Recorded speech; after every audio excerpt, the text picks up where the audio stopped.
आप सभी के उम्मीद है आप ठीक ठाक होंगे, मस्त होंगे, बढ़िया होंगे। मेरे नन्हे मुन्ने प्यारे बच्चों, आप सभी का स्वागत है इस सेशन में, जहां आज हम आप सबके साथ परसेंटेज में एक बेहतरीन कॉन्सेप्ट सीखने की कोशिश करेंगे।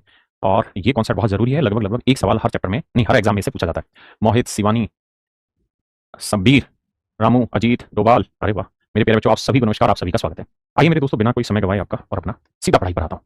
मैं आपसे एक सवाल पूछना चाहता हूँ। क्या सवाल पूछना चाहता हूँ? मैं आपसे एक सवाल ये पूछना चाहता हूँ कि मेरे भाई, अगर खर्चा फिक्स कर दें, खर्चा मतलब एक्सपेंडिचर अगर फिक्स कर दिया जाए, एक्सपेंडिचर फिक्स हो या कांस्टेंट हो, अगर मेरे बच्चे खर्चा फिक्स हो जाए या कांस्टेंट हो जाए, तो प्राइस प्राइस और कंजप्शन में क्या रिलेशन होता है? एग्जांपल के तौर पे समझाता हूं। मान लो यार, मैं आपको सवाल में ये कह रहा हूं कि किसी चीज की कीमत 20% बढ़ गई, किसी चीज की कीमत 20% बढ़ गई, तो 20% की फ्रैक्शन बनी 1/5। तो हम यही कहेंगे कि सर, प्राइस जो था किसी आर्टिकल का, वो पहले 5 रुपए पर किलोग्राम होता था, तो 20% बढ़ने की वजह से अब हो गया 6 रुपए पर किलो। आपने कहा ठीक है भाई, 20% की फ्रैक्शन होती है 1/5, मतलब अगर किसी चीज की कीमत पहले 5 रुपए थी तो सर अब बढ़ के हो गई 6 रुपए। बिल्कुल सही बात है। अब मेरा अगला सवाल आपसे ये है कि अगर उसका खर्चा कांस्टेंट हो जाए, फिक्स हो जाए, अगर उसका खर्चा फिक्स हो जाए, कांस्टेंट हो जाए, तो बताइए यार उसकी कंजप्शन का रेशियो क्या होगा? कंजप्शन का रेशियो क्या होगा? कंजप्शन को बोलते हैं मेरे बच्चे इंग्लिश में, ना हिंदी में, खपत। खपत का अनुपात क्या होगा? तो मेरे बच्चों ऐसे में हम करते क्या है कि 5 और 6 का एलसीएम ले लेते हैं और अपनी तरफ से कोई भी खर्चा मान लेते हैं। क्योंकि मैंने आपको पीछे भी समझाया था कि जब भी आपको किसी सवाल में अगर कंपैरिजन पूछा हो, परसेंटेज पूछा हो, रेशियो पूछा हो, फ्रैक्शन पूछी हो, तो वहाँ कांस्टेंट वैल्यू लेने की जरूरत नहीं है। आप अपनी तरफ से कोई भी वैल्यू लेके कंपैरिजन कर सकते हैं। तो मैंने सोचा यार, पहले कीमत थी 5 रुपए, अब कीमत हो गई 6 रुपए, तो मान लेता हूँ यार 30 रुपए का खर्चा करता था पहले वो, तो 30 रुपए में 5 रुपए के भाव से कितना किलो चीज लाता था? तो 6 किलो। अब 6 रुपए में 5 30 के भाव से कितनी किलो चीज लाएगा? 5 किलो। तो मेरे दोस्त, आपने एक चीज नोटिस की होगी कि जो रेशियो आपका प्राइस का होता था, उसका एग्जैक्ट उल्टा रेशियो आया कंजप्शन का, उसका उल्टा रेशियो आया मेरे बच्चे कंजप्शन का। हाँ जी। तो अब एक बात ध्यान रखना कि अगर खर्चा, एक्सपेंडिचर फिक्स हो या कॉन्स्टेंट हो, तो जो रेशियो प्राइस का होगा, अगर प्राइस का रेशियो A:B है, तो मेरे बच्चे कंजप्शन का जो मेरे बच्चे रेशियो होगा वो B:A। अगर कीमत A:B में हुई है तो खपत मेरे बच्चे B:A में हुई होगी। रीजन भी समझाया, एक बार एग्जांपल लेके समझाता हूं। जैसे सवाल है, कहते हैं यार चीनी की कीमत 20% बढ़ती है, तो चीनी की खपत में कितने प्रतिशत की कमी की जाए जिससे कुल खर्चा वही रहे? यानी खर्चा वही रहे मतलब खर्चा फिक्स कर दिया, तो कीमत 20% बढ़ी, 20% की फ्रैक्शन 1/5, यानी कीमत 5 से कितनी होगी? 6। तो मेरे बच्चे जो कंजप्शन होगी वो हो जाएगी 6 से 5, यानी खपत मेरे बच्चे 6 से 5 हो जाएगी। अगर खपत 6 से 5 हो गई तो मतलब खपत में कितने की कमी की गई? 1 की। तो 1 की खपत में कमी 6 पे, तो 100 पे कितना? तो जवाब होगा कि सर 16 सही 2/3% की खपत में कमी होगी। ये ओरिजिनल था, ये न्यू। तो अगर ओरिजिनल प्राइस 5 था तो नया प्राइस 6 हो गया, ओरिजिनल कंजप्शन 6 थी तो अब कंजप्शन होगी 5, यानी खपत में 1 की कमी, मतलब 16 सही 2/3%। एक तरीका बड़ा सिंपल है जिसे आप आगे ध्यान भी रखेंगे और इसी पर सवाल करेंगे। अब मैं एक और चीज भी कहता हूँ, क्या हमें तरीका वो सीखना चाहिए जिससे लैंग्वेज कितनी भी घूम जाए तो आपकी पकड़ में हो। ऐसा ना हो कि जैसे जैसे लैंग्वेज बदलती जाए वैसे वैसे आपके तरीके बदलते जाए, उसमें कहां मजा है? तो बढ़िया तरीका क्या, उस पर चर्चा करते हैं। मेरे बच्चों, मैं आपको कह रहा हूं कि आप दिल्ली से जयपुर जाते हैं, दिल्ली से जयपुर जाते हैं और आपके पास कार है, और जो कार है उस वो दिल्ली से जयपुर जाने में 10 लीटर पेट्रोल ले लेती है। 10 लीटर पेट्रोल में मेरे बच्चे ये कार दिल्ली से जयपुर पहुंच जाती है। अब मैं कह रहा हूं कि अगर मान लो कीमत, प्राइस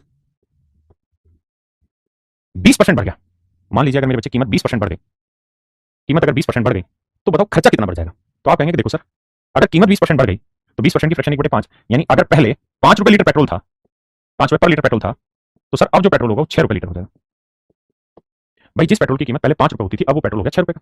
आपने कहा जी ठीक है, तो भाई बताओ खर्चा कितना बढ़ जाएगा? तो आप कहोगे देखो सर, पहले 10 लीटर पेट्रोल यूज करते थे, भाई तेल की कीमत बढ़ने से तेल की कंजप्शन पे फर्क थोड़ी पड़ेगा। अगर आप दिल्ली से जयपुर जा रहे हैं और 10 लीटर तेल लग रहा है और आज तेल घट जाए, तेल की कीमत या बढ़ जाए, तो तेल की कंजप्शन तो 10 लीटर रहेगी, खर्चा घटेगा बढ़ेगा। तो समझदारी है कि सर 5 रुपए लीटर तेल था पहले, 10 लीटर तेल आता था तो 50 रुपए खर्चा आता था। अब 6 रुपए लीटर तेल है, 10 लीटर खर्चा, 10 लीटर अभी भी कंज्यूम होना है, तो खर्चा 60 रुपए हो जाना। यानी सर मोटी बात एक समझ में आई, और वो ये कि सर खर्चा जो है वो 50 से 60 हो गया। मेरा सवाल अब आपसे सिंपल एक यही है, यार ये बता दो कि खर्चे में चेंज कितना हुआ? तो आप कहेंगे जी 50 से 60 हो गया, तो हम कह देंगे जी 10 का खर्चा बढ़ गया, किस पे? 50 पे, यानी 10 की खर्चा बढ़ गया 50 पे, तो 100 पे कितना? तो जवाब होगा 1/5, 1/5 का मतलब 20%। तो आपने एक चीज नोटिस की क्या, कि सच बात तो यह है कि जिस अनुपात में कीमत बढ़ती है, जिस अनुपात में कीमत बढ़ती है उसी अनुपात में खर्चा भी बढ़ जाता है। अगर कीमत 20% बढ़ी है ना, कीमत 20% बढ़ी है, अगर प्राइस 20% बढ़ा है, तो राजा बाबू खर्चा भी 20% ही बढ़ेगा। तो हमेशा से ध्यान रखना कि जिस हिसाब से कीमत बढ़ती है तो खर्चा भी घर का उसी हिसाब से बढ़ जाता है, जिस हिसाब से कीमत घटती है तो खर्चा भी उसी हिसाब से घट जाता है। यानी प्राइस और एक्सपेंडिचर ये एक दूसरे के भाई हैं, एक के चोट मारोगे तो दूसरे के भी वही चोट लगेगी। अगर इसे बढ़ा दिया तो ये भी बढ़ेगा, इसे घटा दिया तो ये भी घटेगा, अलग नहीं होगा। पक्की बात है? आपने कहा जी ठीक है। तो मैं आपको ये कह रहा हूं, इन सवालों को इस रेशियो मेथड से ऐसे मत करिए जैसे मैंने कराया है, ये ओल्ड स्कूल मेथड है, न्यू मेथड आप सीखिए। आप ऐसे हर एक सवाल में मान लीजिए कि भाई पहले खर्चा जो हो रहा था वो हो रहा था 100, अब कह रहा है 20% खर्चा बढ़ गया। आपने कहा लिखा इसमें लिखा चीनी की कीमत 20% बढ़ गई, मैं कह रहा हूं कीमत 20% बढ़ी तो खर्चा भी तो 20% बढ़ा। तो खर्चा कितना हो गया 120। तो जो खर्चा पहले 100 था अब हो गया 120। सवाल में कह रहा है उसकी खपत में कितनी कमी की जाए कि उसका खर्चा वही रहे, जिससे कुल खर्च स्थिर रहे, so that expenditure will not increase, कि खर्चा वही रहे जो पहले था। यानी अब हो रहा है खर्चा 120 का, लेकिन आपको करना है वापसी 100 का, तो कितने की कमी 20 की। इस चीज पे फोकस करिए। तो 20 की कमी 120 पे, तो 100 पे कितनी। अब आप ये बात जानते हैं कि खर्चा अगर कम करना है तो वो तभी कम होगा जब आप कम चीजें परचेज करें। तो 1/6 मतलब 16 सही 2/3%। इसका मतलब मेरे प्यारे बच्चों आपकी खपत में 16 सही 2/3% की कमी होगी। खपत विल रिड्यूस बाय 16:2/3%। ये मेरा मेथड है, मेरा खुद का बनाया मेथड, और हर सवाल में यूटिलाइज होगा। So just focus only on this method. Okay, just come to that question. आइए जी, कहता है price of sugar is increase by 25%। कहता है चीनी का मूल्य 25% बढ़ गया, तो इसकी खपत में कितने परसेंट की कमी की जाए इसका खर्चा ना बढ़े। आप रेशियो मेथड भी देख सकते हैं। मेरे हिसाब से मेरे स्टूडेंट ये करेंगे कि मान लेंगे सर खर्चा कुछ भी, लेट्स से 100 मान लिया। अगर कीमत 25% बढ़ी है तो खर्चा भी तो 25% बढ़ा होगा, लेकिन क्या खर्चा करो इतना ही, तो कितने की कमी 25 की। तो भैया 25 की कमी 125 पे, तो 100 पे कितने। 25 से कम 25, 25 125, 1/5 मतलब 20%। ऑप्शन सी मेरे बच्चे राइट आंसर। करिए मेरे भाई।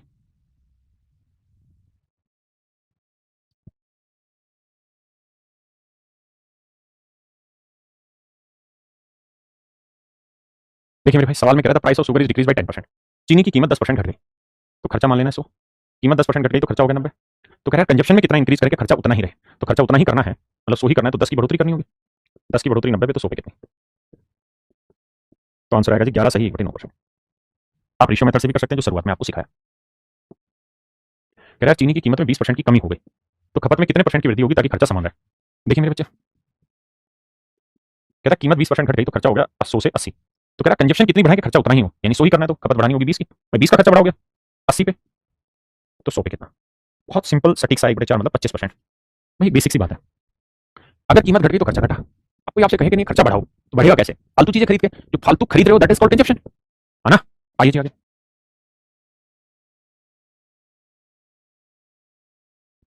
देखिए भाई, rice is now begin sold at rupees per kilogram during the last month. सवाल में कह रहा है वर्तमान में चावल को 29 रुपए प्रति किलोग्राम के रेट में बेचा जाता है, पिछले महीने इसकी कीमत 25 रुपए पर किलोग्राम थी। तो एक परिवार अपनी खपत में कितने प्रतिशत की कमी करेगा उसका खर्च समान है। देखो भाई, कहता चावल आज है 29 का, पहले था 25 का, तो कीमत बढ़ गई। तो कह रहा है यार ये बताओ कि खपत में कितनी कमी करे। तो आप अगर रेशियो वाले मेथड से करेंगे तो ये तो करेंगे कि देखो सर प्राइस का रेशियो लेते हैं। तो पहले, अब, तो पहले जो प्राइस 25 रुपए पर किलोग्राम था, अब वही कीमत 29 रुपए पर किलोग्राम है। तो मेरे भाई कीमत ये है, तो खपत क्या होगा, तो आप कहेंगे उल्टा अनुपात होगा। तो अगर कीमत 25 से 29 हुई तो खपत होगी 29 से 25, 25 रुपए पर किलोग्राम। तो 29 से 25 हो गई तो कितने की कमी भाई, तो आप कहेंगे 4 की कमी। भाई अगर कीमत 25 से 29 हुई है तो खपत आपको 29 से 25 करनी पड़ेगी, तो 4 की कमी किस पे, 29 पे, तो 100 पे कितनी। तो यहां जो आंसर होगा मेरे बच्चों लगभग दे रखा होगा। तो यह आया 400/29। देखो जी 400/29, 29 से भाग दोगे, 29 से कम 29, बचा 11, फिर 3 पे जाएगा, 3 27, 3 दूनी 6 और 2 8, 10 में 7 गया 3 और 10 में 8 गया तो 23, फिर एक जीरो उतारेंगे, फिर जाएगा मेरे बच्चे ये 8 पे, क्योंकि डेसिमल लगा के जीरो लिया, तो 8 72, 8 दूनी 16 और 7 23, 232 ज्यादा चला गया, 7 पे जाएगा। मतलब इसका जो आंसर है वो लगभग 13.7 आएगा, यानी मेरे बच्चे इसका जो आंसर आएगा वो 13.7 आएगा। अब समझदारी वाली बात यह है कि अगर ये डेसिमल 5 से बड़ा होता है अंक, तो एक अंक आगे शिफ्ट हो जाता है, तो लगभग आ जाएगा 14%। कहता है जी चीनी की कीमत या चावल की कीमत अब 29 से पहले 25 थी, ठीक है जी, तो 25 से 29 कीमत हुई तो खर्चा हो जाएगा 29 से 25 का। तो बताओ खपत में कितनी कमी करें कि खर्चा जो है वो उतना ही रहे जितना पहले था। और यहाँ देखिए हिंदी में बड़ी शैतानी करके सवाल में लिखा नहीं, इंग्लिश में लिख रखा करेक्ट टू नियरेस्ट इंटीजर, नजदीकी पूर्णांक के रूप में बताना है, नियरेस्ट इंटीजर। अगर हम इसे दूसरे मेथड से करें तो उसमें हम क्या करते हैं मेरे भाई, ध्यान से देखना। देखो बेसिक चीज एक बार क्लियर कर लोगे दोबारा देखना ही नहीं पड़ेगा। सेमी का वहां है, वहां मान लेते हैं क्या कीमत 25 से 29 हुई ना, खर्चा ये मान के लिख लेते हैं क्या 25 का खर्चा अब 29 हो गया, तो खर्चा 25 ही करना है, तो 4 की कमी, 4 की कमी 29 पे, तो 100 पे कितना। तो अगेन आंसर आ जाएगा आपका 14%। कहते हैं दूध की कीमत 60 रुपए पर किलोग्राम से बढ़कर 70 रुपए पर किलोग्राम हो जाती है, तो एक आदमी what percentage a person should decrease the consumption so as the expenditure will remain same. तो देखो यार अगर कीमत 60 से 70 हो गई तो इस हिसाब से ध्यान दें तो खर्चा भी भाई 60 से 70 हो जाएगा, जबकि खर्चा करना वापसी हमें 60 ही है, खर्चा नहीं बढ़ाना, तो कितने की कमी 10 की, तो 10 की कमी हमें 70 पे करनी होगी, तो 100 पे कितनी। तो आप कहेंगे देखो सर 1/7 और 1/7 होता है 14 सही 2/7%, यानी ऑप्शन बी, ऑप्शन बी मेरे बच्चे राइट आंसर। करिए भाई, छोटी छोटी मगर मोटी बातें।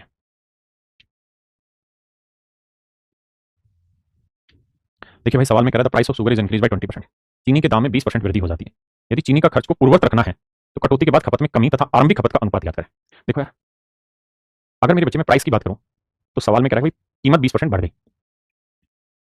आपने कहा कि ठीक है, तो 20% की फ्रैक्शन 1/5, माने पहले कीमत 5 थी तो अब 1 बढ़ के कितनी हो गई, 6। तो अगर खपत का रेशियो पूछा जाए आपसे तो आप कहेंगे ये हो जाएगा 6:5।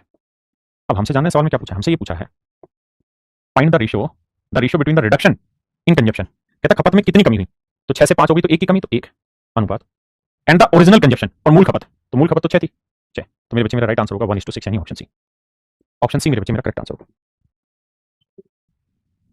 देखिए भाई कहता है, अच्छा उस वाले सवाल की कैलकुलेशन में टाइम लग रहा है आपको। एक भाई कह रहा है कि इस वाले सवाल की कैलकुलेशन में टाइम लग रहा है। ये देखो यार, मुझे निकालना था 4/29।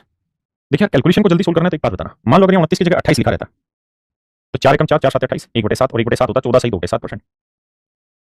यानी अगर 29 की जगह 28 लिखा रहता तो यह था, लेकिन 28 से बड़ा है तो उत्तर इससे छोटा आएगा, तो 14 सी 2/7 से छोटा ही था, लेकिन यहाँ अप्रोक्सीमेशन में ज्यादा ठीक था। आइए मेरे भाई बताइए, सवाल में कह रहा है the duty on an article is reduced by 40% of its present rate, by how much percent must its consumption increase in order that revenue means unaltered। देखिए सवाल वही है, भाषा बदली। इस सवाल में कह रहा है कि यार किसी वस्तु पर अगर जो उसके ऊपर शुल्क लगाया जा रहा है ना, अगर वो 40% घटा दिया जाए, 40% घटा दिया जाए, तो अगर आप टैक्स 40% घटा रहे हो, मतलब कीमत 40% घटा रहे हो, तो समझो कि जो खर्चा पहले 100 का होता था 60 का हो रहा है, लेकिन करेक्ट करना उतना ही है, यानी रेवेन्यू वही रखनी जितनी पहले थी। तो कितने की बढ़ोतरी, 40 की। तो 40 की बढ़ोतरी मेरे बच्चे 60 पे, तो 100 पे कितना, तो 20 दूनी 40, 20 के 60, 2/3 आ जाएगा 66 सही 2/3%। तो मेरे बच्चे ऑप्शन डी मेरा राइट आंसर होगा। आप बस ये देखिए कि एक ही टाइप के क्वेश्चन कैसे बदल बदल के भाषा अलग अलग करके पूछ सकता है आपसे। आइए करिए मेरे भाई।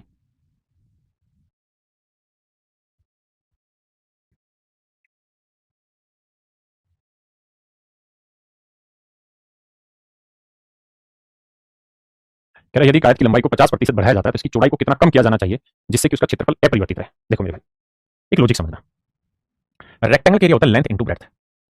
मान लेते हैं कि ब्रेड्थ बी ही है, और सवाल में कह रहा है कि अगर लेंथ को हम 50% बढ़ा दें, बड़े ध्यान से समझना, तो आप ये कहेंगे कि देखो सर, लेंथ अगर 50% बढ़ा रहे हैं तो 50% की फ्रैक्शन हो गई 1/2, मतलब लेंथ अगर पहले 2 थी तो अब लेंथ हो गई 3। ब्रेड्थ के बारे में मैंने नहीं किया। तो ये बताओ कि एरिया कितना हो जाएगा, तो आप कहेंगे एरिया हो जाएगा 2b, अब एरिया हो जाएगा 3b। तो ये बताना यार एरिया में कितना चेंज हुआ, तो आप कहेंगे देखो सर बड़ा आसान है, 2b से 3b हो गया तो b का इंक्रीज हुआ, तो b का इंक्रीज 2b पे, तो 100 पे कितना, तो 1/2 यानी 50%। यानी सर हम यहाँ एक बात कह सकते हैं, समझ सकते हैं, और वो ये कि भाई रेक्टेंगल के एरिया में 50% का इंक्रीमेंट हो गया, आयत का क्षेत्रफल 50% बढ़ गया। तो मेरे बच्चे आपने एक चीज नोटिस की क्या, कि अगर आप केवल लेंथ में 50% बढ़ा दे रहे हैं तो एरिया भी 50% बढ़ गया, यानी अगर प्राइस में 50% बढ़ा रहे हो तो खर्चा भी 50% बढ़ेगा, है ना। तो सेम ही सवाल है, बस भाषा बदली, और ये काम वो लगातार करता आ रहा है और करता रहेगा, आपको कंफ्यूज नहीं होना। आपने कहा कि आयत की लंबाई 50% बढ़ा दी तो मतलब एरिया भी तो 50% बढ़ गया, यानी 100 से हो गया 150, लेकिन वो कह रहा है नहीं एरिया रखना है उतना ही जितना था, मतलब 100 ही, तो कितने की कमी, 50 की। तो मेरे भाई 50 की कमी 150 पे, तो 100 पे कितना, 1/3 का, मेरे बच्चे 33 सही 1/3%। 33 सही 1/3% को अगर हम डेसिमल में लिखें तो 33.33%। This is the same thing.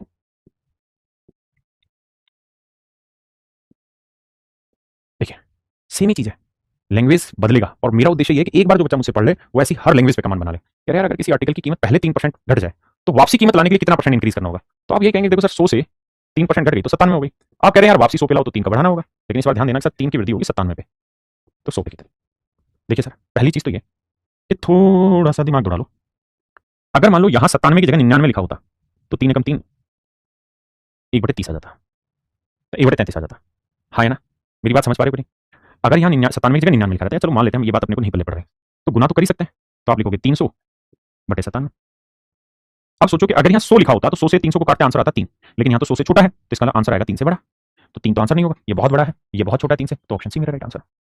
भाई हर एक बच्चे को कैलकुलेशन कैप्सूल खोल के देखना है, वहां जो छोटी छोटी मगर मोटी बातें लिखी हुई उनको समझ के चलो, वहीं से सारा कॉन्सेप्ट क्लियर होगा। कहता है एक वस्तु की कीमत में 9% की छूट दी जाती है तो पुराना मूल्य वापस पाने के लिए कितने प्रतिशत की वृद्धि करनी होगी। देखो यार, माने 100 रुपए की चीज 9 का छूट डिस्काउंट देखिए 91 की होगी, तो वापसी 100 की करनी तो कितने का इंक्रीज 9 का, तो 9 का इंक्रीज 91 पे, तो 100 पे कितना, तो मेरे बच्चे 9 एकम 9, 9 90, यानी अगर यहाँ 90 लिखा होता तो कट क्या आता 10, और 1/10 का मतलब आता कितना 10%, यानी मेरा आंसर हो जाता 10%। अगर ये 91 की जगह 90 लिखा होता, लेकिन ये लिखा क्या राजा 91, 90 से बड़ी चीज लिखी, अगर मेरे बच्चे 90 से बड़ी चीज लिखी है तो उत्तर 10 से छोटा आएगा, उत्तर 10 से छोटा आएगा, 10 के नजदीक लेकिन 10 से छोटा, ये बहुत छोटा है, ये बहुत छोटा है, ये बहुत ही छोटा है, तो 10 के नजदीक और 10 से छोटा मेरे बच्चे ऑप्शन सी है ना।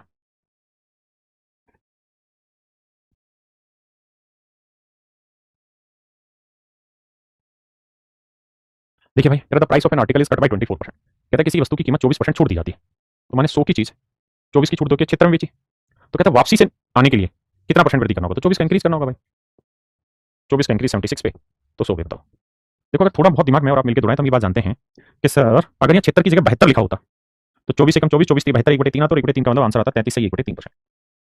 लेकिन सर जो यहाँ वैल्यू है ये 72 से बड़ी है, तो इसका मतलब उत्तर 33 से 3% से छोटा आएगा। और अगर 33 to 1/3 से छोटा आएगा, नजदीक आएगा, उससे छोटा आएगा, तो ऑप्शन डी मेरा आंसर है ना। एक काम ये भी कर सकते हैं, आपसे काट सकते हैं, 4 से काटते तो भाई जैसे मान लो ये काम नहीं करते अप्रोक्सीमेशन वाला, तो 24/76 गुना 100 करते हैं, तो 4 × 24 19 × 76। अब 1/19 की फ्रैक्शन आप जानते होंगे, 5 सही 5/19, अपने को चाहिए 6/19, तो 6 गुना करेंगे तो 6 5 30 जमा 30/19, इसे हम लिखेंगे 19 एकम 19 11/19, तो आंसर है 30 और 1 31, 31 सही 11/19%। तो ये मेरा राइट आंसर है।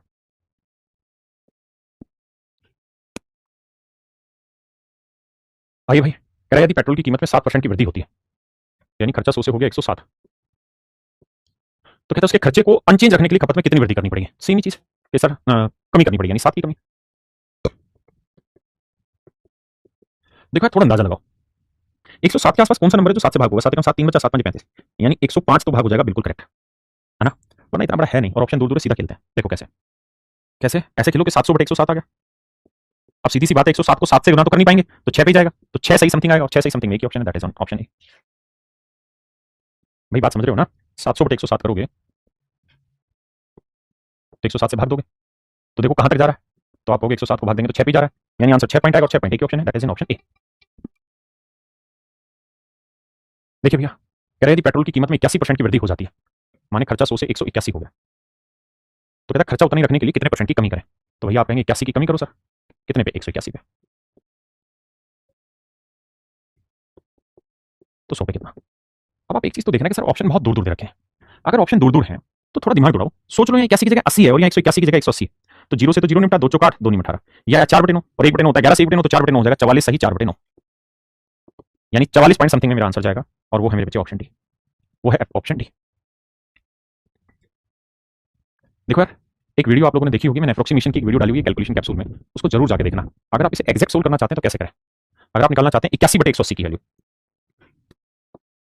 अगर आप एग्जैक्ट निकालना चाहते हैं 81/181, ये कितना बन रहा है, तो आप एक काम करना, क्या क्या आप ये बात तो समझ गए कि ये लगभग इसका मतलब इसका ये वाली वैल्यू 2.5 गुना है, तो अगर मेरे भाई मैं यहाँ 19 जोड़ लूं, अगर मेरे भाई मैं 19 जोड़ लूं तो यहाँ मुझे कितना जोड़ना होगा, तो इस जो भी जोड़ूंगा उसका लगभग 2.5 गुना ये होगा, तो यानी 8 ले लेता हूँ, 8 का 2 गुना 16 और आधा करूंगा 4, यानी 2.5 गुना बन रहा है, ऊपर तो 81 और 8 बन जाएगा 89, और नीचे आ जाएगा मेरे बच्चे 200, और गुना 100% निकालने के लिए 2 से भाग देंगे, 2 चौक 8 2 चौक 8 2 5 10, यानी मेरा आंसर 44.5% है। लेकिन दिक्कत क्या है कि आप कैलकुलेशन कैप्सूल को बहुत हल्के में ले रहे हैं, और इतना गंदे से हल्के में ले रहे हैं कि आप उसे खोल के भी नहीं देख रहे, तभी इतने सारे बच्चे कैलकुलेशन में फंस रहे हैं। अदरवाइज अगर आप वहां से एक बार कैलकुलेशन को पढ़ लें तो राजा बहुत मजा आ जाएगा आपको कैलकुलेशन तोड़ने में। आइए, कहता है यार यदि बेलन की त्रिज्या में 25% की वृद्धि हो जाती है तो उसकी ऊंचाई में क्या कमी करें कि बेलन का आयतन समान रहे। देखो यार, कहता है यार बेलन की त्रिज्या में 25% की वृद्धि हो जाती है तो उसकी हाइट में क्या चेंज करें कि वॉल्यूम सेम रहे। देखो यार, ऐसा होता है बेलन, जिन्होंने मेंसुरेशन पढ़ा या पढ़ेंगे वो जान लेंगे, ये होता है जी बेलन, ये होती है रेडियस और ये होती है हाइट, इसका जो वॉल्यूम होता है वो रहता है मेरे बच्चे पाई r² h, ये रहता है मेरे बच्चे वॉल्यूम। अब यहां क्या है मेरे भाई कि चूंकि ये वाली जो वैल्यू है तो कांस्टेंट है, लेकिन यहाँ r² इंपैक्ट आ रहा है, इसका जो वॉल्यूम है वो r × h नहीं है बल्कि r² × h है, और वो कह रहा है कि रेडियस जो है वो 25% बढ़ गई, तो 25% की फ्रैक्शन हो गई 1/4। तो हम ये कहते थे कि भाई खर्चा 100 से 125 हो गया, यहां तक तो ठीक था, या वॉल्यूम 100 से 125, लेकिन वॉल्यूम में ये r² है, तो आपको यहाँ ये करना होगा कि इसका वर्क करना होगा, तो इसका वर्क करोगे तो ये आएगा 1/16। हाँ, इसका वर्क ऐसे करो कि भाई 25% बढ़ गई, मतलब 4 से 5 हो गई, और r² करना है। मेरी बात समझे कि नहीं समझे, सवाल में कह रहा है कि अगर रेडियस 25% बढ़ गई तो हाइट में क्या चेंज होगा, तो रेडियस जो है वो बेसिकली 4 से 5 हो गई, तो जो पहले रेडियस थी वो 4 थी, तो अब रेडियस कितनी हो गई 5, ये थी रेडियस, तो इस हिसाब से r² की वैल्यू क्या हुई, तो आप कहेंगे जी पहले 16 था तो अब हो गया 25। तो इसका मतलब हमें ये कहना पड़ेगा इस सवाल में कि जी वॉल्यूम अगर मान लीजिए पहले 16 था, क्योंकि वॉल्यूम होना r² × h, तो r² जो है वो 16 से 25 हुआ है, तो कह रहा है यार हाइट में क्या चेंज करें कि वॉल्यूम चेंज ना हो, वॉल्यूम उतना ही रहे, मतलब वॉल्यूम 16 ही रहे, तो हाइट में कितने की कमी करनी पड़ेगी 9 की, तो 9 की कमी 25 पे, तो 100 पे कितनी, 25 चौको 100 9 चौक 36। देखिए जिनको नहीं पल्ले पड़ा वो छोड़ देना इस सवाल को, क्योंकि थोड़ा सा हाई लेवल हो गया। एक बार कमेंट करके बताना कितने बच्चे समझ गए। अगर वॉल्यूम r × h होता तो इस सवाल को भी हम वैसे लिखते कि भाई 100 से 125 हो गया, लेकिन यहाँ था r², यानी उस चीज को 2 बार सोल्व करना है, तो r × r मतलब 4 से 5 हुई, तो 4 का वर्ग 16 से 5 का वर्ग 25 हुई, तो इसका मतलब हम ये कह सकते हैं कि r² में जो चेंज हुआ ना वो 16 से 25 हुआ, तो हाइट में क्या चेंज होगा 25 से 16 हो जाएगा। हाँ ना, मेरी बात समझे कि नहीं समझे मेरे भाई। देखिए सवाल में करें the price of sugar is decrease by 20%, then by how much percent consumption is increase, so as expenditure will decrease by 4% only. देखो राजा, कह रहा है कि कीमत 20% घटी है, खपत कितनी बढ़ाई जाए कि expenditure will decrease by 4% only, कि खर्चा केवल 4% घटे, यानी खर्चा 4% ही घटे। देखो भाई, कहता है जी कीमत 20% घट रही, बिल्कुल ठीक है, तो इसका मतलब खर्चा भी 20% घटा होगा, यानी 100 से हुआ होगा 80। कह रहा है जब खपत कितनी बढ़ाएं कि खर्चा केवल 4% घटे, तो 100 का 4% 4, यानी खर्चा करना कितना है 96, खर्चा करना है 96, हो रहा है 80, तो कितने का इंप्रूवमेंट टेकना होगा ले जाके, तो आप कहेंगे जी 16 का इंप्रूवमेंट टेकना होगा। तो मेरे भाई 16 का इंक्रीमेंट टेकेंगे 80 पे, तो 100 पे कितना? तो 16 16 16 5 80, 5 20 100, यानी उसे अपनी खपत में 20% का इंक्रीमेंट करना होगा। देखिए भाई, कह रहा है चीनी की कीमत अगर 30% बढ़ जाए, मतलब खर्चा जो है मेरे बच्चे वो 100 से हो गया 130, तो कह रहा है खपत में कितनी कमी करें कि खर्चा 10% बढ़े। तो खर्चा 10% बढ़ाना मतलब करना है 110, ध्यान दे रहे हो, खर्चा करना है 110, हो रहा है 130, तो क्या करना होगा साहब? कमी करनी होगी, कितने की कमी करनी होगी जी? 20 की। तो मेरे भाई 20 की कमी 130 पे, तो 100 पे कितना? देखिए भाई, 0 से 0, अब यह है 200/13। तो पहले तो ऑप्शन देखो 13 कहीं है बटे में, है तो वही मेरा आंसर हुआ। तो आपने कहा सर ये रहा 15 सही 5/13%। देखिए भाई, कैलकुलेशन में इस पॉइंट को बड़े ध्यान से देखिएगा। सवाल ने कहा कि जो भी आप आंसर देंगे वो डेसिमल के एक डिजिट तक एक्यूरेट करके देंगे आपको, यानी जो आंसर है वो अप्रोक्सीमेट है, एक्यूरेट नहीं। कहते हैं यार डीजल की जो कीमत है वो 26% बढ़ गई, यानी मेरे बच्चे जो खर्चा है वो 100 से 126 हो रहा है। बिल्कुल ठीक है। तो कह रहा है यार खर्चा 100 से 126 हो रहा है, लेकिन जो हमें खर्चा है कीमत 26% बढ़ी तो खर्चा भी 26% बढ़ेगा, लेकिन कह रहा है जी खर्चा जो है ना वो केवल 15% बढ़ाना है, मतलब करना है 115। तो कह रहा है कितनी खपत घटाएं? तो 26 से 15 घटाएंगे तो सर 11 की कमी करनी पड़ेगी। तो देखो यार 11 की कमी 126 पे, तो 100 पे कितना? अब ये इतना विशेष सवाल नहीं है, कारण क्या है कि सारे के सारे ऑप्शन अप्रोक्सीमेशन में, मतलब 7 है 6 है 8 है 9 है ऐसे दे रखे हैं। तो देखो यार, अब आप ऐसे समझ सकते हैं कि 126 की जगह अगर 122 होता ना 121 होता, तो 11 कम 11 11 11 121 11 से कट जाता। ये इसका अप्रोक्सीमेशन समझाता हूँ, एक्यूरेट आंसर निकालवाना सिखाता हूँ तुम्हें, क्योंकि प्रैक्टिस नहीं करोगे तो मारे जाओगे। 11/126, ध्यान देना, 11/126। बस मुझे ये बताना थोड़ा दिमाग दौड़ा के, फिर अपनी बात दोहरा रहा हूँ। इस वीडियो को बेशक छोड़ दो अभी, अप्रोक्सीमेशन की वीडियो पड़ी हुई है आपके उसमें कैलकुलेशन कैप्सूल, वो जाके भी जरूर देखो। तो ये ध्यान देना यार, ये लगभग इसका कितना गुना है? तो आप कहेंगे सर देखो लगभग की अगर बात करें तो लगभग 11 गुना है ना, यानी यहाँ जो भी वैल्यू हो लगभग 11 गुना है इसकी, 11 से थोड़ी बड़ी है। अगर मेरे भाई मैं इसमें से 26 घटा दूं, 26 घटा दूं तो यहाँ क्या घटाना होगा? आप कहेंगे 2 घटा लो, क्योंकि 11 दूनी 22 लगभग ठीक है। तो मेरे बच्चे ऊपर जानते हो क्या है 9, और नीचे जानते हो क्या है 100, गुना में 100, परसेंटेज निकालना है, तो आंसर आएगा लगभग 9% के आसपास। तो 9% के आसपास मुझे देखना कौन सा ऑप्शन मेरा दे रहा है, 9% के आसपास मेरे भाई कौन सा आंसर दे रहा है।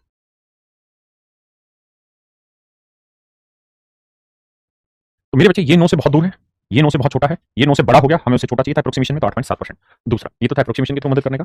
एक काम हम ये भी कर सकते थे कि 126 की जगह 125 लिख लेते, तो 25 चौको 100, 25 5 125, ऊपर 11 चौक 44 आया और नीचे 5, तो 5 नहीं 45, यानी मेरा आंसर लगभग 9% से थोड़ा छोटा होगा। तो आप ऐसे भी ढूंढ सकते हैं। हर सवाल में अप्रोक्सीमेशन ये सब कॉन्सेप्ट घुसाओ, क्योंकि धीरे धीरे इन्हीं चीजों से प्रैक्टिस होगी। कहते हैं जब किसी वस्तु की कीमत 20% घट जाती है तो उसकी बिक्री X% बढ़ जाती है, और राजस्व में 60% की वृद्धि होती है। मतलब मूल्य 20% कम हुआ है तो यानी इस हिसाब से रेवेन्यू 80 हो गया, लेकिन कह रहा है जी हमें रेवेन्यू करना है 60% इंक्रीज, मतलब 100 से लाना है 160। तो देखो यार, आपका जो सेलिंग है वो 20% घट गई, यानी खर्चा 100 से 80 हो गया, लेकिन आपको सेल जो है वो इंक्रीज करके 60% ले जानी है, मतलब 100 से 160 लानी है। तो कितनी खपत में बढ़ानी होगी जी? 80 से 160 करना है तो 80 की वृद्धि करनी होगी। तो 80 की वृद्धि 80 पे, तो 100 पे कितना? तो 80 कम 80 80 कम 80 1/1 यानी 100%। तो मेरे बच्चे मेरा राइट आंसर होगा 100%। मेरे प्यारे बच्चे मेरा राइट आंसर होगा 100%।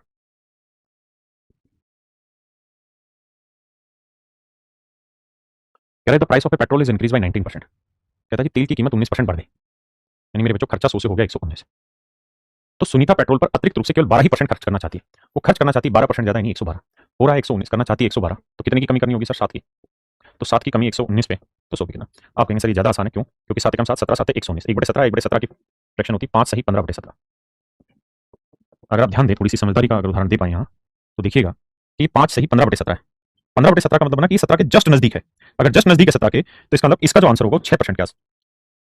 अगर ये 17 के आधे से छोटा होता तो 5% लिखता, ये 17 के आधे से बड़ा है, यानी आंसर मेरा 6% है। कहते हैं त्रिभुज के आधार में 40% की वृद्धि की गई, तो इसकी ऊंचाई कितने प्रतिशत बढ़ानी जानी चाहिए कि क्षेत्रफल में 60% का इंक्रीमेंट हो? देखो ट्रायंगल का जो एरिया होता है वो होता है half into base into height. Base को हिंदी में कहते हैं आधार गुना ऊंचाई, ऊंचाई half into base into height. तो पहली बात तो ये कि यहाँ पे कोई लफड़ाइच नहीं है, यहाँ कोई स्क्वायर नहीं हो रहा, कुछ नहीं हो रहा। और मेरे बच्चे जो ये हाफ है ये बेसिकली कांस्टेंट टर्म है, this is a constant term, ये कांस्टेंट टर्म है। हम सीधा लिख सकते हैं कि बेस इंटू हाइट, ये मेरे दोस्तों आपका एरिया होगा। अगर ये एरिया हुआ तो हम इस चीज को सेट कर सकते हैं। कैसे? कहते हैं त्रिभुज के आधार में 40% की वृद्धि हुई, तो मतलब खर्चा 100 से 140 हो गया। आप कहेंगे खर्चा थोड़ी है, या तो एरिया, तो एरिया लिख लेंगे कि भाई एरिया 100 से 140 हो गया। तो कह रहा है कि यार उसकी ऊंचाई में कितना वृद्धि करें कि क्षेत्रफल 60% बढ़ जाए। एरिया बढ़ाना है 60%, यानी 160 करना, हो रहा है 140, करना है 160, तो कितने का इंप्रूवमेंट देखना होगा मेरे बच्चे? तो आप कहेंगे 20 का।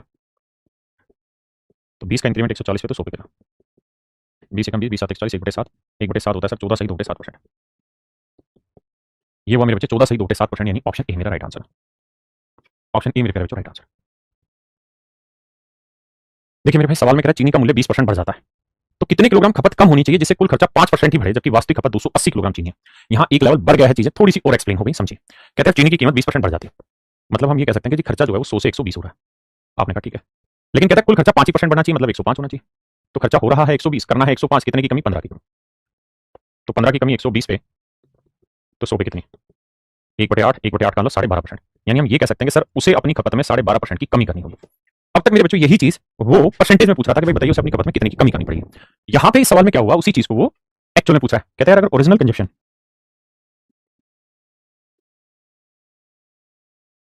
अगर मूल खपत आपको दे रखी है तो हमें उसमें कितने की कमी करनी पड़ेगी? 12.5% की।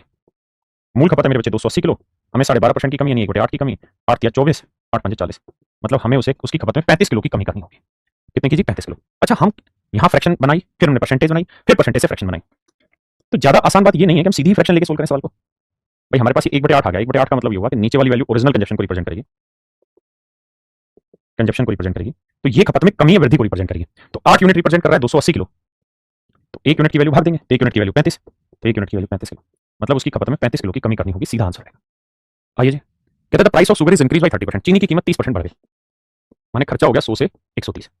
बिल्कुल ठीक। तो कहता है यार एक परिवार 40 किलोग्राम कम चीनी खरीद रहा है, a family use 40 kilogram less sugar, so expenditure will increase by 10%, ताकि खर्चा 10% बढ़े, खर्चा 10% बढ़े।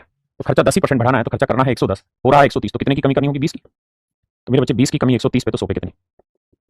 काटेंगे 0 से 0, तो जवाब होगा जी 2/13 की कमी। परसेंटेज बनाना है तो 1/13, 7 से 9/13 तो 2/13 हो जाएगी, 15 सही 5/13। लेकिन हमें परसेंटेज क्यों निकालना जब हमारे पास फ्रैक्शन है? तो इसी का काम करना है। इसका मतलब ये हुआ कि अगर उसकी मूल खपत, अगर उसकी मूल खपत मेरे बच्चों 13 इकाई है तो हमें उसकी खपत में 2 इकाई की कमी करनी पड़ेगी, जबकि सवाल में कह रहा है कि कमी कितने की करनी है? 40 किलो की। तो 2 यूनिट 40 किलो, तो 1 यूनिट की वैल्यू 20 किलो, तो 13 यूनिट 13 गुना 20 यानी 260 किलो। इसका मतलब मेरे बच्चों जो उसकी मूल खपत थी वो थी 260 किलो। अभी तक जो चीज परसेंटेज में पूछी जा रही थी वही चीज यहाँ आपको रेशियो में रिफ्लेक्ट कराई जाएगी और एक्चुअल से रिलेट कराएगा। कह रहा था price of sugar is decrease bye 30%, चीनी का मूल्य 30% कम हो जाता है, यानी कीमत 100 से कितनी होगी? 70। इस वजह से एक परिवार 32 किलो अधिक चीनी खरीदता है। कहता है 32 किलो अधिक चीनी खरीदता है एक परिवार, ताकि कुल खर्च 16% ही कम हो। तो खर्चा कम जो करना है ना वो 16% कम करना है, तो 16% 100 का 16%, 16 की कमी करोगे तो कितना होगा? 84। खर्चा हो रहा है 70, करना है 84, कितने की वृद्धि करनी पड़ेगी? 14 की। तो 14 की वृद्धि 70 पे, तो 100 पे कितनी? बट आप परसेंटेज मत निकालो, आप सिंपल फ्रैक्शन में 14 कम 14, 14 5 70, यानी हम ये कह सकते हैं कि सर 1/5 की कमी करनी होगी। मतलब अगर मूल खपत 5 यूनिट है तो अब उसे अपनी खपत में 1 यूनिट की कमी करनी होगी। बात तो सही है। जबकि सवाल में कह रहा है कि ना 1 किलो ज्यादा बढ़ाना होगा, बढ़ाया ना हमने, तो घटाया नहीं बढ़ाया, तो 1 किलो ज्यादा खरीदना पड़ेगा। जबकि सवाल में कह रहा है 1 किलो नहीं, कितना 32 किलोग्राम अधिक खरीद रहा था, 1 यूनिट 32 किलोग्राम, तो 5 यूनिट 5 गुना 32, 5 दूनी 10, 5 15 और 1 16, 160 किलो।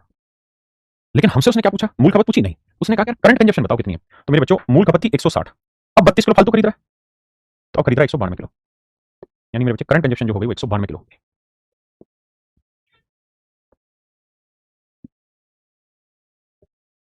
देखिए भाई सवाल में कह रहा है चीनी का दाम 20% बढ़ता है जिससे परिवार 300 रुपए में 12 किलो कम चीनी खरीदता है। देखो यार यहाँ सारा लोचा है लैंग्वेज का, लैंग्वेज को 2-3 बार पढ़ना, जब तक लैंग्वेज नहीं तोड़ोगे तब तक बात नहीं बनेगी। कह रहा चीनी का दाम 20% बढ़ा जिसके कारण एक परिवार 300 रुपए में 12 किलो कम चीनी खरीदता है। ड्यू टू दिस, इस कारण से a family purchase 12 kilogram less sugar for rupees 300। कहता है 300 रुपए में 12 किलो चीनी कम खरीदता है। मैं अगर आपको ये कहूं कि यार आपके पास 300 रुपए थे खर्च करने के लिए, पहले आपके पास कितना खर्चा था भाई? 300 रुपए थे खर्च करने के लिए पहले, तो रोज आते थे आप एक सर्टेन रेट के हिसाब से 300 रुपए में चीज खरीद के ले जाते थे। एक दिन क्या हुआ कि कीमत बढ़ गई 20%, लेकिन खर्च करने के लिए अभी भी 300 ही रुपए, यानी 300 रुपए फिक्स है आपके पास, तो कीमत बढ़ गई, खर्चा 300 ही है, तो क्या किया जाए? सर खपत कम करो। अगर आप खर्चा उतना ही रखोगे, मान लो रोज आप मार्केट जाते हैं सब्जियां लेने के लिए और जेब में 100 रुपए डाल के ले जाते हैं, है ना, और रेट है सब्जियों का मान लेते हैं 10 रुपए पर किलोग्राम, ठीक है जी, तो 10 रुपए के भाव से 100 रुपए में आप डेली 10 किलो लेके आते हैं, रोज का आपका यही रूटीन है। एक दिन क्या हुआ कि सब्जी मंडी में स्टॉक कम पड़ गया, मंडी वालों ने कहा जी रेट हो गया 20 रुपए पर किलोग्राम, तो आप तो 100 रुपए डाल के ले गए जेब में, तो क्या करोगे? तो आप कहोगे जी 100 ही रुपए लेके गया हूं मैं, तो 20 रुपए के भाव से तो 5 किलो चीज आएगी, तो मैं ये कहूंगा कि आज मैं 100 रुपए में 5 किलो चीज कम लेके आया, मतलब कल मैं 100 रुपए में 10 किलो ला रहा था लेकिन आज मैं लाया हूं 100 रुपए में 5 किलो, यानी खपत वही रखने के लिए ना, खर्चा वही रखने के लिए मैंने क्या किया? खपत कम कर दी। वही सेम सवाल। अब मेरे बच्चों इसमें दो तरीके से एक्सप्लेन करूंगा। पहला तो इसी तरीके से कि भाई कीमत अगर 20% बढ़ी है तो हम कहेंगे जी खर्चा हो गया 100 से 120, हमें खर्चा वही रखना है, तो कितने की कमी? 20 की कमी, तो भैया 20 की कमी 120 पे, तो 100 पे कितना? 1/6।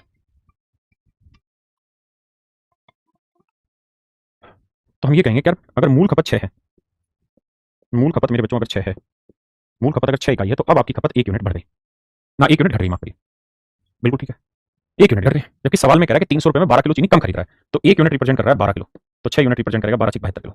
इसका मतलब हम स्पष्ट रूप से कह सकते हैं कि सर ओरिजिनल जो कंजप्शन है दैट इज 72 केजी, ये 72 किलो है। करंट कितनी है जी? 12 किलो कम कर रहा है, तो 60 किलो, 72 किलो था, 12 किलो कम खरीद रहा मतलब 60 किलो। अब अगला सवाल हो सकता है यार ओरिजिनल प्राइस बताओ, तो देखो खर्च करने के लिए तो उसके पास पहले भी 300 ही रुपए थे, बिल्कुल, तो 300 रुपए में 12 रुपए 72 किलो चीज ले रहा था, ओरिजिनली 72 किलो चीज ले रहा था 300 में, तो भाग देंगे तो देखो यार 12 दूनी 24, 12 पंजे 60, 12 6 72, 25/6 यानी 4 सही 1/6 रुपए पर केजी, ये था ओरिजिनल रेट। अब करंट का रेट क्या है जी? खर्चा अभी भी 300 ही रुपए कर रहा है लेकिन करंट में खरीद रहा है 60 किलो, तो भाग देंगे मेरे बच्चे, तो आया 5 रुपए पर किलोग्राम, यानी करंट कंजप्शन ना करंट प्राइस आ गया 5 रुपए पर किलोग्राम। हाँ जी, अब आइए नेक्स्ट में।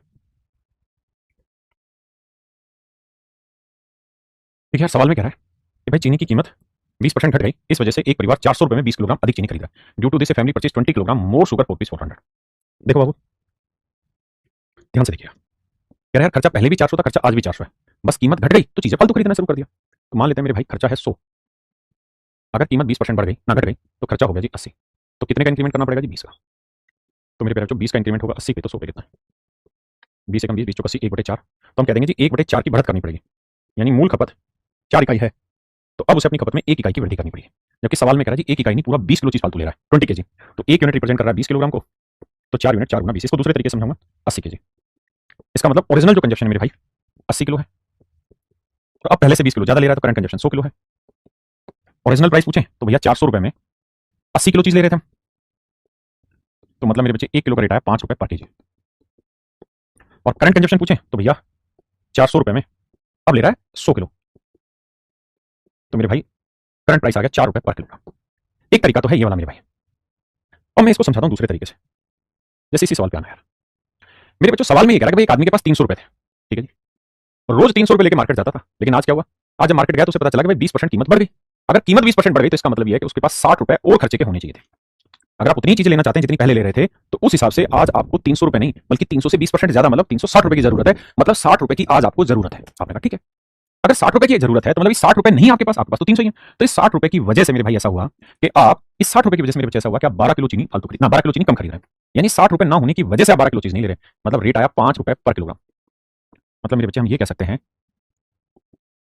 कि भैया करंट जो प्राइस है वो 5 रुपए पर किलोग्राम, 5 रुपए पर किलोग्राम करंट प्राइस मेरे बच्चे 5 रुपए पर किलोग्राम है।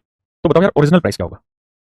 तो अब आप एक बात जानते हैं, ये करंट प्राइस है, ये ओरिजिनल प्राइस है, और करंट प्राइस है 5 रुपए पर किलोग्राम, और सवाल में कह रहा है कि कीमत 20% बढ़ गई, 20% की फ्रैक्शन 1/5, यानी अगर पहले कीमत 5 थी तो कीमत हो गई 6, तो 6 यूनिट 5 को रिप्रेजेंट कर रहा है, तो 1 यूनिट की वैल्यू 5/6, तो 5 यूनिट की वैल्यू क्या होगी? गुना 5/6, यानी 25/6 पर किलोग्राम। तो ये आ गया मेरे बच्चे ओरिजिनल कीमत है। तो ओरिजिनल प्राइस जो आ गया वो आ गया 25/6 रुपए पर किलोग्राम। अब आपसे कहेगा यार ओरिजिनल कंजप्शन बताओ, तो आप कहेंगे जी देखो 300 रुपए खर्च पहले हो रहे थे, 300 ही अब, लेकिन 300 रुपए में पहले क्या रेट था? 25/6 के भाव से, 25 12 12 72, यानी पहले आप 72 किलो चीज ले रहे थे, अब कितनी ले रहे हो जी? अब 12 किलो का, मतलब अब आप 60 किलो ले रहे हो। तो जरूरी नहीं है कि आप कंजप्शन से फिर प्राइस पे आए, तरीका ये भी हो सकता है कि आप डायरेक्ट प्राइस निकालें और फिर कंजप्शन पे चले जाएं। और आपसे चारों सवाल नहीं पूछेगा, तो मेरे को समझाना इसलिए मैंने लिखा, आपसे तो कोई एक चीज पूछेगा। जैसे अगले पे आता है, देखिए कह रहा है एक आदमी है 400 रुपए उसके पास है, रोज जाता है मंडी और सामान लेके आता है। आज क्या हुआ? आज मंडी गया तो पता चला कि कीमत 20% घट गई, 20% घट गई, मतलब उसके तो 80 रुपए बच गए। अब दो काम हो सकते हैं, या तो 80 रुपए लेके घर पे आ जाए, या फिर इसी 80 रुपए में चीजें फालतू ले ले। तो उसने क्या किया कि 20 किलो फालतू चीज खरीद ली, यानी इस 80 रुपए की वजह से वो 20 किलो चीज लाया, मतलब 4 रुपए पर किलोग्राम है मेरे भाई अब करंट का प्राइस।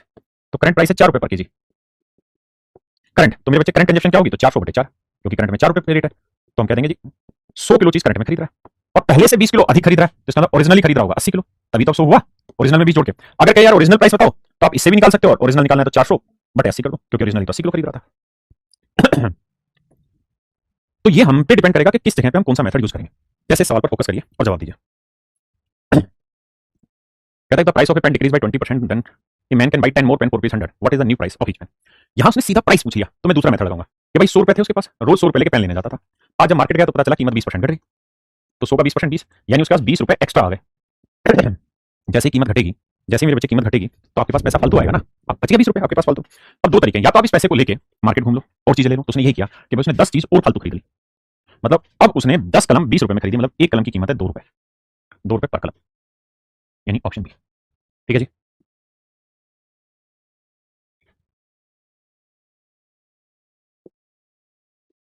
अब यहां ध्यान देना, यहां आपसे क्या पूछा जा रहा है? यहां पूछ रहा है how many eraser are available, यहां प्राइस नहीं पूछ रहा, आपसे कह रहा है कि कितने इरेजर अब 1 रुपए में मिलेंगे उसे, यानी वो पूछ रहा है कि करंट कंजप्शन बताओ। क्या पूछ रहा है भाई? Current consumption, current consumption. तो यहां मेरे भाई करंट कंजप्शन वाला फार्मूला लगाओ। कैसे? हम मान लेते हैं जी खर्चा है 100, बिल्कुल ठीक है। सवाल में कह रहा है कि कीमत 25% घट गई तो खर्चा हो गया 75, करना उतना ही है जितना था, तो मतलब 25 का इंप्रूवमेंट, और 25 का इंक्रीमेंट करना है 75 पे, तो 100 पे कितना? तो 1/3, मतलब 1/3 का इंक्रीमेंट करना होगा, यानी ओरिजिनली मूल खपत अगर उसकी 3 यूनिट है, तो अब उसे अपनी खपत में 1 यूनिट की वृद्धि करनी पड़ेगी। तो करंट कंजप्शन जानते हैं, पहले 3 थी तो अब 1 बढ़ के कितनी होगी? 4 यूनिट।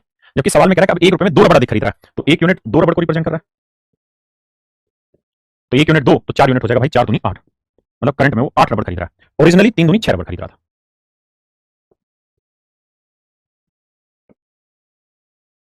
देखिए मेरे बच्चे, the reduction of 20% in the price of rice enable a person to obtain 50 kilogram more for rupees 40। देखिए यार, यहां से क्या पूछा जा रहा है, तो जवाब है ओरिजिनल प्राइस पूछ रहा है सर। चावल का मूल मूल मूल्य ज्ञात कीजिए। हम ये प्राइस वाला कॉन्सेप्ट लगा लेते हैं। कैसे देखना, कहता है यार एक आदमी 450 में 50 किलो चीज अधिक ले रहा है, यानी रोज 450 लेके जाता और कुछ ना कुछ खरीद के ले आता। आज जब गया तो पता चला कि कीमत 20% घट गई। तो मेरे बच्चे 20%, तो 450 का 20% निकालोगे, यू विल गेट इट 90। यानी हम यहाँ पे ये कह देंगे उसकी कीमत 90 रुपए घट गई। उसकी कीमत कितनी घट गई मेरे भाई, 90 रुपए। तो ये 90 रुपए जो कीमत घटी है, इसकी वजह से आज वो 50 किलो अधिक चावल खरीद रहा है। 450 में 50 किलो अधिक चावल प्राप्त कर सकता है। यानी हम ये कह सकते हैं भैया कि करंट प्राइस है 9/5 रुपए पर किलोग्राम। 9/5 रुपए पर किलोग्राम, ये है मेरे बच्चे करंट प्राइस। करंट प्राइस 9/5 रुपए पर किलोग्राम। तो ओरिजिनल प्राइस क्या होगा, तो आप कहेंगे जी देखिए, सवाल ने कहा कि उसकी कीमत में 20% की कमी होगी, तो 20% की फ्रैक्शन 1/5, यानी ओरिजिनल प्राइस 5 है, तो 1 की कमी होगी, तो अब प्राइस कितना है, 4 यूनिट। आपने कहा ठीक है जी, तो करंट प्राइस यहां आ रहा है 4 यूनिट, जबकि है 9/5, तो 4 यूनिट 9/5, तो 1 यूनिट की वैल्यू 9/5/4, तो कह रहा जी 5 यूनिट की वैल्यू बता दो, 5। तो फिर 5 से 5 आंसर है 4, 9/4, 9/4 4 से भाग देंगे, 4 दूनी 8, 4 5 20, यानी 2.5 रुपए पर किलोग्राम। यह है ओरिजिनल प्राइस। ये आएगा मेरे बच्चे ओरिजिनल प्राइस, मूल मूल्य ज्ञात करो। 9/4 नहीं, मैंने भाग गलत दिया, 4 दूनी 8, 1 बचा था मेरे भाई, 1 बचा था, तो 2.5 आएगा, 2.25 यानी 2.25, माफी भाई, यानी ऑप्शन डी मेरे बच्चे राइट आंसर। देखिए यार, यहां ये देखिए क्या पूछा है, तो आप कहेंगे वास्तविक खपत बताइए, ओरिजिनल कंजप्शन। तो हमें यहाँ कंजप्शन वाला मेथड लगाना चाहिए। सवाल में कह रहा है कि the price of rice decrease by 10%। भाई प्राइस ऑफ राइस यानी चावल की जो कीमत है वो 10% घट गई, माने खर्चा 100 से 90 हो गया। इस वजह से एक परिवार 1 रुपए में 50 ग्राम ज्यादा चीजें खरीद रहा है, मतलब खर्चा भी 1 रुपए है, लेकिन कीमत घट गई तो क्या किया उसने, चीजें फालतू खरीदनी शुरू कर दी। तो खर्चा उतना ही करने के लिए 10 का इंक्रीमेंट करोगे, 10 का इंक्रीमेंट 90 पे, तो 100 पे कितना परसेंटेज अगर पूछता तो यह आया 1/9। इसका मतलब अगर मूल खपत 9 यूनिट है तब उसकी खपत में 1 यूनिट का इंक्रीमेंट हुआ, जबकि सवाल में कह रहा है 1 यूनिट है 50 ग्राम। भाई 1 यूनिट नहीं 50 ग्राम चीज ज्यादा खरीद रहा है, तो 1 यूनिट 50 ग्राम, तो 9 यूनिट 9 गुना 50, 450 ग्राम। इसका मतलब मेरे बच्चे जो ओरिजिनल कंजप्शन हो 450 ग्राम।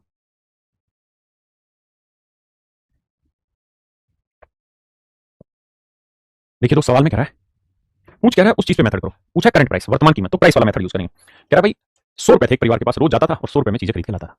आज क्या हुआ, जब वो गया तो पता चला कि कीमत 21% घट गई, मतलब 21 रुपए उसके पास बचे रह जाएंगे, 21 रुपए उसके पास बचे रह जाएंगे। बहुत बढ़िया। इस 21 रुपए की वजह से वो 3 किलो फालतू चीज ले आया, तो 3 से काटेंगे तो मेरे बच्चे मेरा आंसर आया कि भाई 7 रुपए पर किलो करंट में कीमत चल रही है, और यही आपसे पूछा हुआ, यानी ऑप्शन बी मेरा राइट आंसर।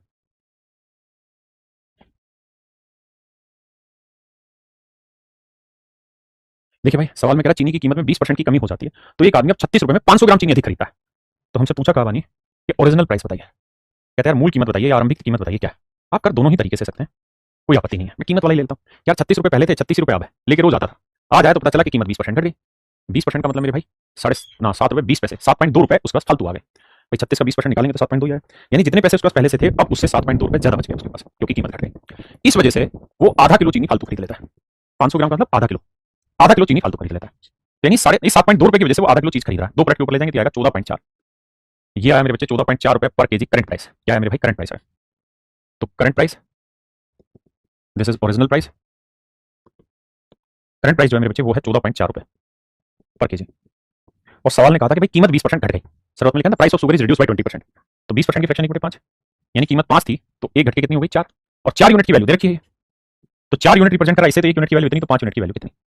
देखो यार 4 3 12 बचा कितना भाई 2, 4 6 24, 3.6, और 5 से गुना करेंगे तो 36 5 180 डेसिमल कर जाएगा, तो आंसर आएगा 18 रुपए पर किलोग्राम।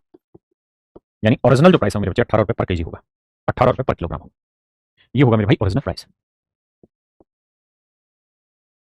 देखिए आप सेम ही सवाल है, कहता चीनी की कीमत में 10% की कमी हो गई, इस वजह से 270 रुपए में 1 किलो चीनी ज्यादा खरीद रहा है, यानी 270 रुपए थे उसके पास हमेशा से, रोज लेके घूम रहा था। आज जब गया तो पता चला कि कीमत 10% घट गई, माने 270 का 10% यानी मेरे बच्चे 27 रुपए उसके पास एक्स्ट्रा आ गए।